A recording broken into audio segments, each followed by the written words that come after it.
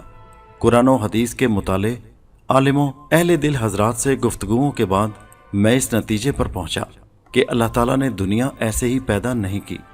اس پوری دنیا، اس کائنات اور ہماری زندگیوں کا ایک مقصد ہے۔ ہمیں ہمارے تمام اچھے برے اعمال کا حساب دینا ہوگا۔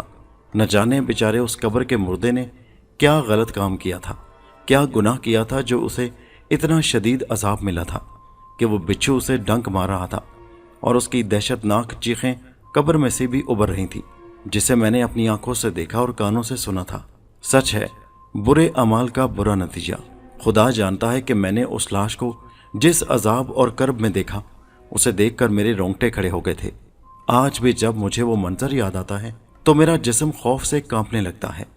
میجر صاحب کا یہ واقعہ سن کر حیران پریشان رہ گئے